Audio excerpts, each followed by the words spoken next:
আসসালামু আলাইকুম সুধী দর্শকবৃন্দ, প্রীতি ও শুভেচ্ছা নিন। শুরু হলো জীবনের আলো। আমরা আজকে আলোচনা করব তরুণদের নৈতিক অবক্ষয় ও ইসলামের করণীয় এই বিষয়টির উপরে। আমরা আলোচনা করার জন্যই আলোচকবৃন্দকে আপনাদেরকে সামনে উপস্থিত করেছি। আলোচকদের পরিচয়ে আমরা আসবো একটু পরে।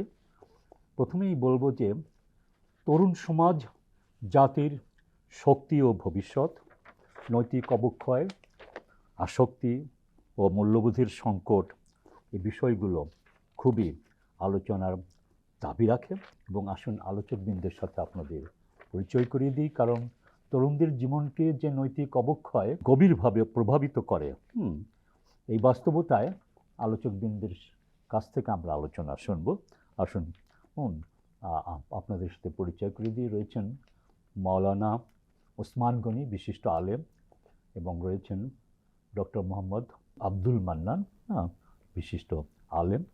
আমরা শুরুতেই বলবো যে এই নৈতিক অবক্ষয় প্রতিরোধে ইসলামের কি নির্দেশনা এবং কিভাবে আমরা তরুণদেরকে নৈতিকভাবে গড়ে তুলতে পারি, এই বিষয়গুলো নিয়ে আমাদের আলোচনার শুরুতে আমরা বলবো যে ইসলাম নৈতিক অবক্ষয় প্রতিরোধে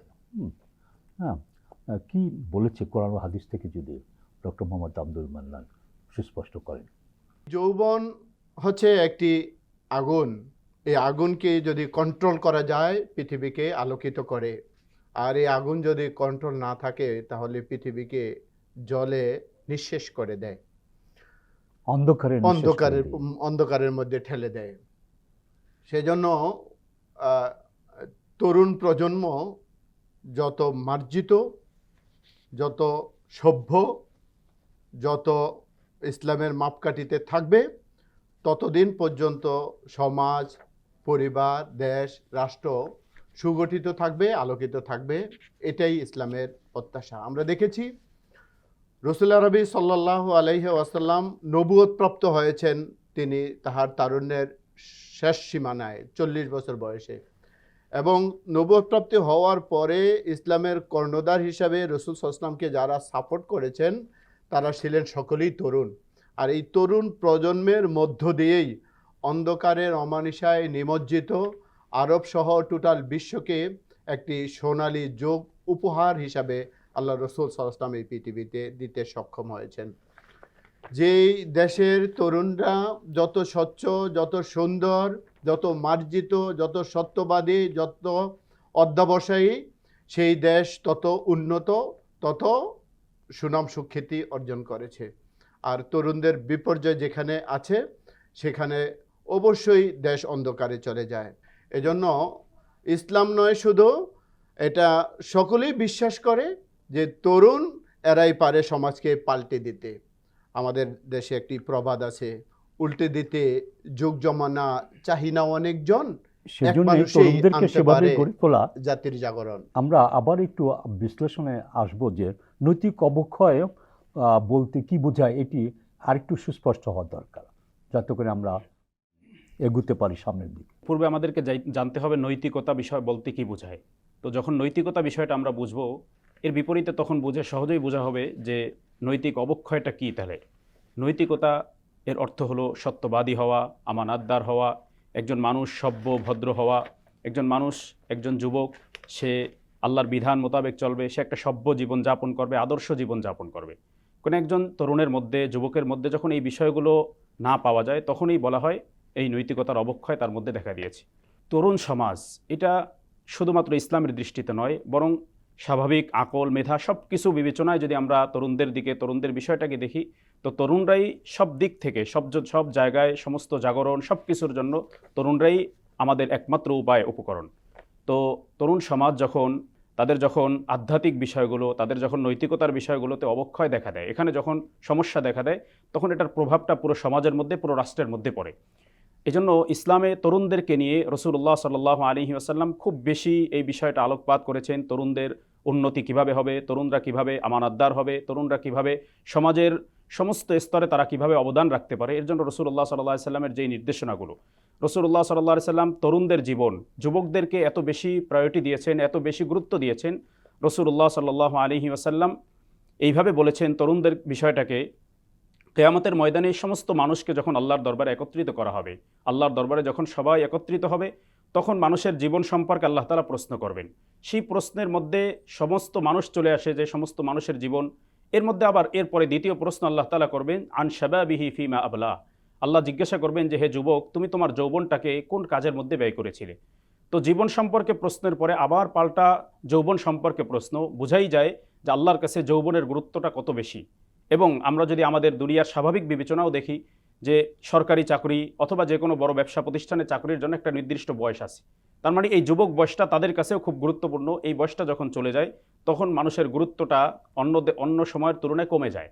তো এই জন্য এই তরুণরা যদি আদর্শের উপরে চলে আসে, তরুণরা যদি তাদের নৈতিকতা, তাদের আমানতদারিতা, তাদের স্বচ্ছতা, এগুলোকে নিয়ে সামনে এগিয়ে যেতে পারে, তো আমাদের দেশ, আমাদের সমাজ সব কিছু উন্নতির উচ্চ শিখরে পৌঁছে যাবে ইনশাআল্লাহ। তো তরুণরাই হলো আমাদের সমাজের ভিত।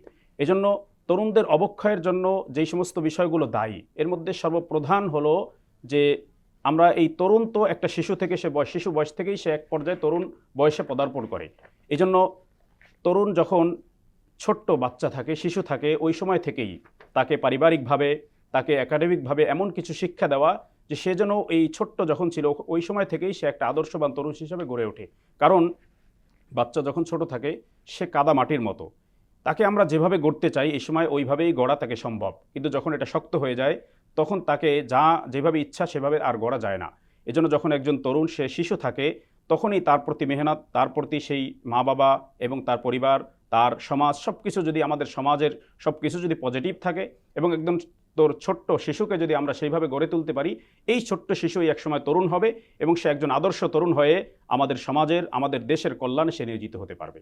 অনুরূপভাবে আগে যুবকরা খেলাধুলার মধ্যে যেই সময়টুকু ব্যয় করতো, সেই সময়টুকু এখন তারা সেখানে ব্যয় না করে বরং মোবাইলের পিছনে ব্যয় করছে, এবং মোবাইলে ব্যবহার করে সেটাকে পজিটিভ নয় বরং নেগেটিভ দিকেই তারা বেশি ব্যবহার করছে। এজন্য আমি দুটো বিষয় বলবো। একটা হলো যে তাদের জন্য সামাজিকভাবে খেলাধুলা সহ, মানে যেগুলো ইসলাম বৈধ বলেছে, এরকম কিছু আনন্দের ব্যবস্থা তাদের জন্য করা। সাথে সাথে যারা সোশ্যাল মিডিয়াকে ব্যবহার করবে না এটা না, এটাকে নিষেধ করার, এটাকে এখান থেকে ফিরিয়ে একদম সম্পূর্ণরূপে ফেরানোর সুযোগ নাই। তো আমরা যেটা করতে পারি, ওখানে যেন পজিটিভ তারা কিছু শেখে। এখানে সোশ্যাল মিডিয়ায় ভালো শেখার অনেক কিছু রয়েছে, অনেক অবদান রয়েছে এখানে, যেখান থেকে আমি ভালো শিখে আমি একজন আদর্শবান মানুষ হতে পারি। এর শিক্ষার অনেক ব্যাপক এখানে রাস্তা রয়েছে। তো সেই রাস্তাগুলো যেন একজন যুবক চলে, তাকে সেই পথটা দেখিয়ে দেওয়া। এবং সাংস্কৃতিক যে বিষয়টা বলা হয়েছে, এখানে ইসলামী নির্দেশনা খুব বেশি কঠোর। ইসলাম অন্য ধর্ম অথবা অন্য কোনো ইসলাম বিবর্জিত যে সংস্কৃতি, এগুলোকে বর্জনের ব্যাপারে খুব কঠোর পদক্ষেপ নিয়েছে ইসলাম। রাসূলুল্লাহ সাল্লাল্লাহু আলাইহি সাল্লাম তো এই কথা পর্যন্ত বলেছেন, মান তাশাব্বাহা বিকাউমিন ফাহুয়া মিনহুম। কেউ যদি তার কাজ কর্ম, কথাবার্তা, ব্যবহার, পোশাক আশাক সব কিছু, এই যে কোনো কিছুতে যদি সে অন্য কোনো ধর্মাবলম্বীদের অথবা অন্য কোনো সাংস্কৃতিক, ইসলাম যেটাকে সমর্থন করে না, এগুলোকে সে তার জীবনের আদর্শ হিসাবে গ্রহণ করে, আমার নবী বলেন যে সেই ব্যক্তি যেন তাদেরই দলভুক্ত হয়ে গেল। ইসলামের সংস্কৃতি দিয়েই আমরা আমাদেরকে সাজানোর জন্য চেষ্টা করবো ইনশাআল্লাহ। ইবাদত ও ধর্মীয় চর্চা থেকে দূরে সরার ফলে তরুণদের জীবনে কী ধরনের নৈতিক শূন্যতা তৈরি হচ্ছে, আপনি যদি আরেকটু আলোকপাত করেন। একজন মানুষ যখন ধর্মের ভিতরে চলে আসে, তখন তাকে সৎ হতেই হয়। কেন? কারণ কোনো ধর্মই কাউকে মিথ্যা শেখায় না, কোনো ধর্মই কাউকে উগ্রবাদী শেখায় না, কোনো ধর্মই কাউকে নৈতিকতা বিবর্জিত কাজের প্রতি উৎসাহিত করে না। বরং যে যুবক মসজিদে যায়, সে যে মসজিদে যায় না তার চেয়ে ভালো। যে যুবক মন্দিরে যায়, সে যে মন্দিরে যায় না তার চেয়ে সে ভালো। যে যুবক প্যাগোডায় যায়, সে যে যায় না তার চেয়ে সে ভালো। এখান থেকে বোঝা যায় যে ধর্মীয় চর্চা যাদের আছে, তারা কখনই নৈতিকতা বিবর্জিত কাজ করতে পারে না। যুবক এরকম একটা মুহূর্ত, যে মুহূর্ত ব্যক্তিটার দুই দিকে টানাপোড়েন, একটা হচ্ছে ভালো আর একটা হচ্ছে মন্দ। মন্দটা তাহাকে খুব বেশি আকর্ষণ করে যে তুমি চলে আসো। আমাদের দেশে আমরা একটা সময় সংস্কৃতিতে দেখেছি, রঙে রঙের দুনিয়াতে আজকে আছি কালকে নাই, মনের মতো ফুর্তি করে যাই। এই সংস্কৃতিতে যখন পড়ে, তখন যুবক নৈতিকতা বিবর্জিত কাজে চলে যায়। কিন্তু যে যুবকটায় মসজিদে যায়, যে যুবক তাহার ধর্মীয় উপাসনালয় মন্দিরে যায়, যে যুবক তাহার গির্জায় যায়, যে যুবক তার প্যাগোডায় গিয়ে উপাসনা করে, সেই যুবক কখনো মিথ্যা বলে না, নৈতিকতা বিবর্জিত কাজ করে না। আল্লাহ রসুল সাল্লাল্লাহু আলাইহি ওয়াসাল্লাম হাদিস শরীফে বলছেন, কলা রসুল্লাহ সাল্লাম ইকতানিম খমসান কবলা খমসিন শাবাবাকা কাবলা হারামেক। তোমরা 5টা জিনিস আসার পূর্বে 5টা জিনিসকে গনিমত মনে করো। তোর মধ্যে একটা হচ্ছে তোমার যৌবনকালকে বৃদ্ধকাল আসার পূর্বে তুমি কাজে লাগাও। অন্য একটা হাদিসে আসছে যে একজন বান্দাকে 5টা প্রশ্নের অ্যান্সার না দিয়ে জান্নাতে যেতে দেওয়া হবে না। তোর মধ্যে একটি প্রশ্ন হচ্ছে তুমি তোমার যৌবনকালকে কোন কাজে লাগিয়েছ। তো যৌবন যার সুন্দর, যৌবন যার চমৎকার, সে ব্যক্তির বাকি জীবনও চমৎকার। যৌবন হচ্ছে একটা শক্তির, একটা উদ্যমী সময়ের, একটা নিষ্ঠার। রসুল সাল্লাল্লাহু আলাইহি ওয়াসাল্লাম যখন তার উপরে বলা হলো ও আংজির আশিরাতাকাল আকরাবিন, আপনি আপনার নিকটাত্মীয়দেরকে ধর্মের দাওয়াত দেন, তখন রসুল সাল্লাম দাওয়াত দিতে শুরু করলে অত্যাচারের স্টিম রুলার রসুল সাল্লাল্লাহু আলাইহি ওয়াসাল্লামের উপরে পড়তে শুরু করলো।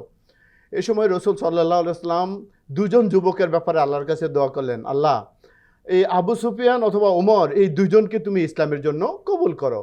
আল্লাহ পাক রব্বুল আলামিন রসুল মুস্তাজাবুদ দাওয়া ছিলেন, রসুল সাল্লাল্লাহু আলাইহি ওয়াসাল্লামের দোয়া কবুল করলেন। হযরত ওমর ইবনে খাত্তাব রাদিয়াল্লাহু তাআলা আনহুকে ইসলামের জন্য কবুল করলেন। হযরত ওমর রাদিয়াল্লাহু তাআলা আনহু ইসলাম গ্রহণ করার পরে রসুলকে বললেন, আলাইসা নবিয়ুন হাক্কুন, আপনি কি সত্য নবী নন? রসুল বললেন হ্যাঁ। আবার প্রশ্ন করলেন ওমর, আলাইসাল ইসলামু হাক্কুন, ইসলাম কি সত্য ধর্ম না? রসুল বললেন হ্যাঁ। তখন ওমর বললেন ফাফিল খেফা, তাহলে আমাদের এত গোপনীয়তা কেন? রসুল সাল্লাল্লাহু ওমরকে বললেন, ওমর তাহলে তুমি কি চাও? বলছে আমি এখন আপনাকে সহ সাহাবায়ে কেরাম সহ কাবাগরের আঙ্গিনায় যাব, নারায়ে তাকবীর দিতে দিতে ইসলামের জয়গান মানুষকে শোনাইতে শোনাইতে কাবার আঙ্গিনায় যাব। আপনি কাবার রব এর মালিকের যত সেজদা আছে, যত আরাধনা আছে, আপনি সেটা করবেন। আমি যুবক ওমর সেখানে আপনার পাহারাদার হব। এবং ওমর কি করলেন? রসুল সাল্লাল্লাহু আলাইহি ওয়াসাল্লাম সহ সাহাবেদেরকে নিয়ে সেই মক্কা শরীফের আঙ্গিনায় গেলেন, প্রকাশ্যে গেলেন।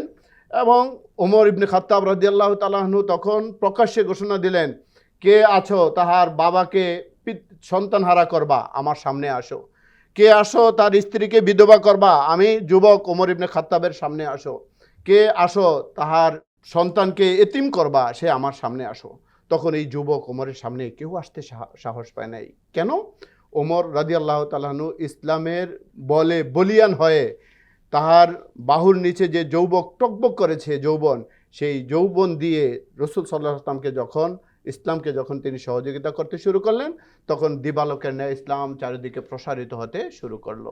ধর্মীয় ভাবাপন্ন, ধর্মীয় উপাসনালয়ে যারা থাকে, যারা যায়, তারা অবশ্যই কখনো নৈতিকতা বিবর্জিত কাজে সম্পৃক্ত হতে পারে না। সবকিছুর মূলে হলো এলেম, মানে জ্ঞান। একজন মানুষ ঈমানের দিকে ফিরে যাবে, একজন মানুষ তাহার নৈতিকতার দিকে ফিরে যাবে এলেম এবং আমলের মধ্যে দিয়ে। যত কথাই আমরা বলেছি, যত কর্মকাণ্ডের ভূমিকা বা প্রয়োজনীয়তা আমরা গুরুত্ব সহকারে উপস্থাপন করছি বা করে থাকি, তার মূলে থাকে দ্বীনি এলেম। অবশ্যই এই দ্বীনি জ্ঞানের ঘাটতি কি নৈতিক অবক্ষয়ের অন্যতম কারণ? কেন হযরত যদি আপনি স্পষ্ট করেন। যে দ্বীনি ইলম যদি না থাকে তো সমাজের মধ্যে বিপর্যয় ছড়িয়ে পড়বে। রাসূলুল্লাহ সাল্লাল্লাহু আলাইহি সাল্লাম এক হাদিসের মধ্যে বেশ অনেকগুলো বিষয়ের কথা বলেছেন, যেগুলো কিয়ামতের পূর্বে ঘটবে এবং এর কারণে সমাজের মধ্যে বিশৃঙ্খলা তৈরি হবে, মানুষ বিপদগ্রস্ত হবে, আসমানি গজবের শিকার হবে। এর মধ্যে একটা হলো, রসুল বলেন ওয়াত উল্লিমা লিগাইরিদ্দিন, সমাজের মধ্যে ইসলাম বিবর্জিত, মানে দিন বিবর্জিত, শরিয়াত বিবর্জিত শিক্ষার বিস্তার ঘটবে। এবং আমরা দেখতে পাই যে আজকে সমাজের মধ্যে আমরা বাচ্চাদেরকে স্কুলে দিয়ে আসি, সেখানে তাদেরকে গান বাদ্যসহ অশ্লীলতার অনেক বিষয় সেখানে তাদেরকে শিক্ষা দেওয়া হয়, যেটার কারণে এই প্রভাবটা একটা বাচ্চার মেধার মধ্যে যখন ছোট্ট সময় থেকে যায়, তো এটা সে যখন তরুণ হয় আস্তে আস্তে তার মধ্যে এটার প্রভাব বাড়তে থাকে। আমাদের যারা অভিভাবক রয়েছেন, আমাদের মা বাবা, যারা আমাদের বড় ভাইয়েরা যারা রয়েছেন, আমি বলবো যে তরুণরা যে আজকে এই যে অশ্লীলতার মধ্যে, তরুণরা যে অনৈতিক কাজের মধ্যে হারিয়ে যাচ্ছে, এর অন্যতম প্রধানতম কারণ হলো অভিভাবকরা আজকে সচেতন নয়। যে একজন তরুণ, একজন যুবক, সে সন্ধ্যার পরে, রাতের বেলা এশার নামাজের পরে আবার কোথায় বাহিরে যাচ্ছে, এটা বাবা খবর নিতেন এবং খোঁজ নেওয়া হতো যে কার সাথে সে ঘুরে। তরুণরা যে শুধু ইসলাম থেকে দূরে যাচ্ছে এটা না, একজন তরুণ, একজন যুবক, সে তার পরবর্তী জীবন, ভবিষ্যৎ জীবনটাকে নিয়েও আজকে ভাবতেছে না। সে এমনভাবে সোশ্যাল মিডিয়া বলেন অথবা অনৈতিক কাজের মধ্যে সে এমনভাবে জড়িয়ে যাচ্ছে, তার যে সামনে একটা ভবিষ্যৎ জীবন রয়েছে, তার যে সামনে পরিবারকে, তার পরিবারের ভার তাকে বহন করতে হবে, এই বিষয়টাকেও তরুণরা ভুলে গিয়েছে। এজন্য আমরা যারা সামাজিকভাবে বিভিন্ন জায়গায় দায়িত্ব রয়েছি, আমরাও যদি এই জায়গাটাকে চেষ্টা করি, তো ইনশাল্লাহ তরুণরা আমাদের এই অন্ধকার থেকে ফিরে আসবে। সাথে সাথে আমাদের এই ইসলামিক শিক্ষার ব্যাপারটাও বিস্তার ঘটাতে হবে, এর মাধ্যমেও তরুণদেরকে এখান থেকে ফেরানো সম্ভব। এবং আমরা অনলাইন মিডিয়ায় যারা কাজ করি, আমরাও যদি একটু ভূমিকা রাখার চেষ্টা করি, তরুণদেরকে ইসলামের দিকে ডাকার চেষ্টা করি, তো ইনশাল্লাহ সার্বিকভাবে সবাই যদি যার যার জায়গা থেকে চেষ্টা করি, আমাদের তরুণ সমাজ আবার ইনশাল্লাহ অন্ধকার থেকে আলোর দিকে ফিরে আসবে এবং আমরা একটা সুন্দর সমাজে প্রত্যেকেই শান্তির সাথে সুশৃঙ্খলভাবে আমরা বসবাস করতে পারব। মসজিদের সাথে তরুণদের দূরত্ব বাড়ার কারণ কি আপনার প্রযুক্তি, আসক্তি ও না অনৈতিকতা? মসজিদের সাথে তরুণদের দূরত্ব বাড়ার একটা কারণ তো হলো আমাদের সোশ্যাল মিডিয়া সহ যেই এই প্ল্যাটফর্ম যে আছে, এটার কারণে যুবকরা দেখা যায় এখানে সময় ব্যয় করতে করতে, একজন যুবক যখন রাতের বেলা ঘুমাতে, সে 3টায় ঘুমাতে যায়, 2টায় ঘুমাতে যায়, এরপরে সে ফজরের নামাজে উঠবে, এটা তো কল্পনাও করা যায় না। এজন্য এটাও যেমন কমাতে হবে, সাথে সাথে দূরত্ব বাড়ার আরেকটা কারণ হলো, আমি বারবারই এই কথাটা বলছি যে আমাদের অভিভাবকরা যদি সচেতন হয়, অভিভাবক যদি চায় যে না আমার সন্তানকে আমি আদর্শ সন্তান হিসাবে গড়ে তুলব, তো অভিভাবক সচেতন হলে, যেই অভিভাবক পরীক্ষার সময় বাচ্চাকে পড়তে দেয় রাত জেগে, কিন্তু ওই অভিভাবক ওই সন্তানকে রাত জেগে নামাজ পড়তে দেয় না, দিনে অনাহার থেকে রোজা রাখতে দেয় না, কারণ মনে করে সন্তানের চেহারা নষ্ট হয়ে যাবে, শরীর নষ্ট হয়ে যাবে। কিন্তু সন্তান যে সে নামাজ না পড়ে, রোজা না রেখে, আল্লাহর বিধান না মেনে সে যে জাহান্নামের জন্য তৈরি হচ্ছে, এটা মা বাবা অভিভাবক চিন্তা করে না যে আমি আমার সন্তানকে আদর করে তো আমি জাহান্নামের দিকে ঠেলে দিচ্ছি। তো সন্তানের জন্য যখন মায়া দেখাতে হবে, তো আমি যেন বুঝে শুনে মায়া দেখাই, এই একটা বিষয়। দ্বিতীয়ত হলো, বলছিলাম যে আমাদের মসজিদে যারা আমরা দায়িত্বে রয়েছি, আমাদেরও কিছু অবহেলা, আমাদেরও কিছু ত্রুটি রয়েছে। আমরা যুবকদের পিছনে পর্যাপ্ত সময় না দেওয়ার কারণে যুবকদের মসজিদের সাথে তাদের দূরত্বটা তৈরি হয়েছে। একসময় এমন যেন একটা অবস্থা হয়েছে যে আমরা মনে করি মসজিদ তো হলো যারা বয়স হয়ে গেছে, এখন রিটায়ার করেছে, যাদের কোনো কাজ নাই, তারা মসজিদে সময় দেবে। বিষয়টা এমন নয়, বরং তরুণদেরই বেশি সময় দেওয়া দরকার, বাচ্চাদেরকেও মসজিদে আনা দরকার, তাদেরকে নামাজ শেখানো দরকার। অন্যথায় আমাদের এই বয়স্ক যেই প্রজন্ম রয়েছে, আমাদের মুরব্বীরা যারা রয়েছেন, এরা যখন চলে যাবে, তো আমাদের মসজিদগুলো তো খালি হয়ে যাবে। এজন্য তাদেরকে বেশি বেশি মসজিদে আনার জন্য অভিভাবকদেরকে যেভাবে সচেতন হতে হবে, আমরা যারা আলেম সমাজ আছি, আমাদেরকেও খুব বিভিন্নভাবে বিভিন্ন সেক্টরে আমাদেরকে কাজ করতে হবে। তরুণদেরকে কিভাবে আমরা মসজিদমুখী করতে পারি, দিনমুখী করতে পারি। আমরা আবারও আপনার থেকে আরও কিছু চাইবো, অল্প হলেও। সেটি হলো যে অনলাইন অশ্লীলতা বা খারাপ কন্টেন্ট থেকে তরুণদের রক্ষা করতে ইসলামের করণীয় কী? ওনার কথা এসেছে, তবুও আপনি যদি মনে করেন যে কিছু বলা দরকার। একটা ফ্যামিলিতে একটা বাচ্চা টেবিলের এক পাশে বসে, তাহার মা বাবার দিকে তার খেয়াল নাই, সে এই মোবাইল বা এই মিডিয়া দেখতে দেখতে সে এমন একটা জায়গায় চলে যায় যে অনৈতিকতার একদম চূড়ান্ত পর্যায়ে সে চলে যায়। হযরত আলী রাদিয়াল্লাহু তাআলা আনহুর একটা প্রবাদ এখানে খুব প্রণিধানযোগ্য। হযরত আলী রাদিয়াল্লাহু তাআলা আনহু বলছেন, খুজ মিনাদ দাহরে মা সফা অমিনাল আইশে মা কাফা। তুমি জাগতিক জগতে যাহা স্বচ্ছ সুন্দর সেগুলি গ্রহণ করো, আর জীবনযাপনের জন্য তোমার যতটুকু প্রয়োজন ততটুকু তুমি গ্রহণ করো। শিক্ষক এবং অভিভাবকদের উদাসীনতা কি এই অবক্ষয় বাড়াচ্ছে না?